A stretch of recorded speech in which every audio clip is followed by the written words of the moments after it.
Here with Tater Thoughts. Today's Tater Thoughts is about election fraud. Regardless of what both sides on the extreme say, I think it's somewhere in the middle. Okay, so Trump says the election was stolen. There was definitely some hanky panky going on, no doubt about it. But was it enough to cost the election? And then on the other side, you have the left wing media, which is basically all of the media, and the Democrat Party, which deny that there's any election fraud whatsoever. And that's stupid too. In a country of 350 million people, where a vast majority of them are adults and vote, there's going to be election fraud. But how widespread is it? I think that's something that we should really take seriously in the media, in Congress, and on both sides of the aisle. Why? Because the elections we're not really a democracy, we're a constitutional republic. That's another video, another day. But in our systems of election, it is one of our most sacred rights. Voting is your chance on the local and the state and the national level to determine who's going to represent you in your interests in Congress and who's going to lead our military and the direction of our country. As you can see, the last few years, I think we may have gotten it wrong. Now, you know I'm not a huge Trump fan, although I would take Trump 100 times over Biden or any of them one time because his policies are not bad. He's a strong leader on the world stage as far as tariffs. He's the only one that took on China, and he had North Korea and Russia and China pretty much scared to death to do anything. Notice, Russia invaded the Ukraine under Obama, waited 4 years during Trump, and then did it under Biden. Why? Because Trump, like Reagan, was not one to be messed with. So elections have huge consequences. On top of that, the consequences are lifelong on the Supreme Court. Again, another issue for another day, should they serve on the Supreme Court for life. I think it's very important that we look at a recent study that's not being represented in the news because the news is made up of largely 9 out of 10 reporters lean Democrat. Whether they try to be a fair reporter or not, they're always going to advance their own political ideology as they think that's the right one for the country. In fact, I'm against affirmative action, but if they're going to have affirmative action, they should have it to where newsrooms should purposely go out and hire diversity, as they'd like to do, and hire people more on the right wing. So let's get into the study that I just found that's, again, done by a decently, Rasmussen Reports is a decent polling firm. I wouldn't say they're the best, but they definitely get a pulse of the country. Kind of find out in 2020, as we all knew would happen,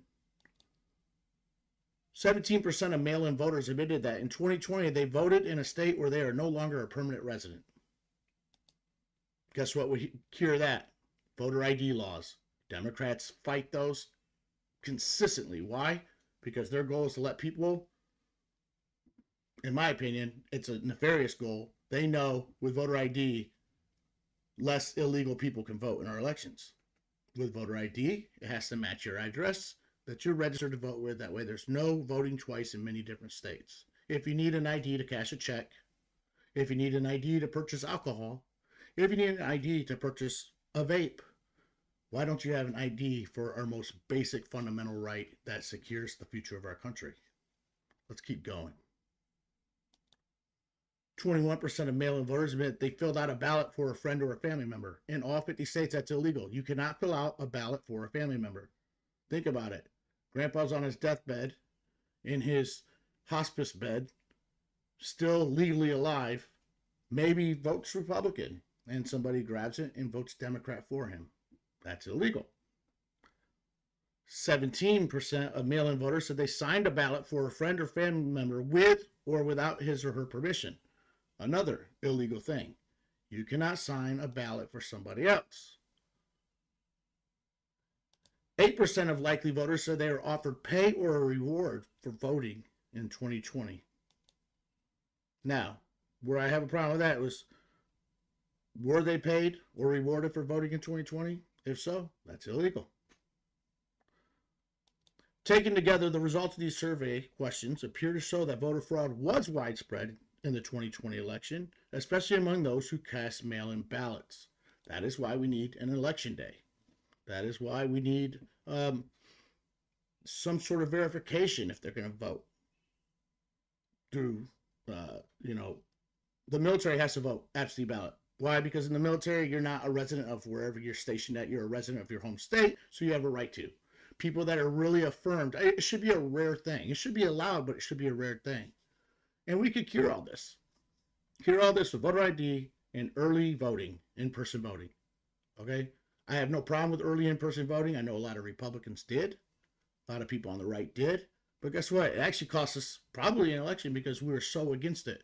Your chance of going, if it's open 2 weeks in advance, is much greater than if you wait to the day of the election and you get, let's say, COVID. Let's say your car broke down. Let's say it's just really crappy weather outside. Republicans should embrace this early voting. Democrats need to embrace voter ID. I think there's always a middle ground here. Voter ID, early voting, limit only for the rare circumstances like people in the military being able to do absentee ballots. And then the final thing is, when you get caught doing voter fraud, it's usually prosecuted at the federal level, sometimes the state level, and it's usually a slap on the wrist. We don't take it seriously. If you get caught intentionally trying to vote, it's like, let's say in 2 places, you should automatically get some jail time because you're robbing democracy. You're robbing other people's chances to vote. And we know in Chicago elections and all these other Democrat elections, there's a lot of dead people voting. That has been your Tater thought.